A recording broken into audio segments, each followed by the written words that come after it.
Thank you. I simply want to make two aspects. One is to echo what Gail has said, which is to thank the Institute, to thank President Ivan Ivanov in particular, not simply for the kindness and sympathy shown for Alec and his family at the time of his tragic passing, and it's coming up for a year next month, but also dignity and respect that was shown in repatriating him to Scotland.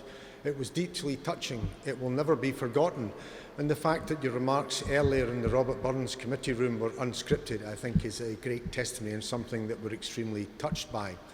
But it is perhaps appropriate that we should have been meeting just before we came here in the Robert Burns room.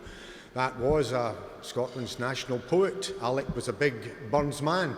But it's also symptomatic of what it is that you've been meeting about, which is the interaction between culture and diplomacy.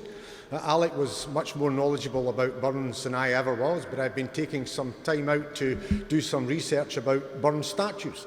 There are, in fact, 41 Burns statues around the world. Most are in North America or Australia and New Zealand, although there's one in Tallinn in Estonia. There's also one in Newcastle as well as London down in England. There's one in Belfast as well as Bertie and I were talking about the Agnes Gall National Park that exists in the Republic of Ireland where his sister emigrated to. But the important fact of the importance of culture in diplomacy that Mark Drakeford was very eloquent stating, I think is shown about Robert Burns. Because why are there statues to Robert Burns around the world? Well, some people will say, well, it was just rich people indulging themselves. Well, that was true. Andrew Carnegie contributed to a few, but many were put together by working men and women putting in a shilling or a dollar or even 50 cents or whatever.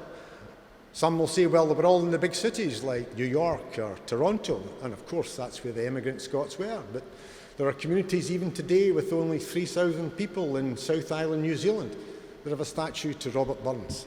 They did it because we didn't have a Scottish Parliament. We were part of the British Empire, and when people emigrated and they wanted to say, who are we? What sort of people are? Who are we in this new land? What do we represent? What should you think about us? Well, you didn't put up a flag, you didn't have an embassy. What you did was you put up a statue to Robert Burns.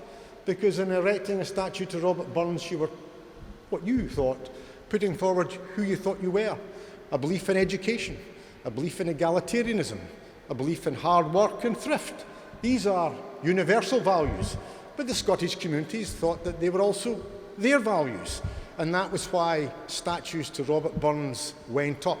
It was long before we thought about the soft sell in international diplomacy.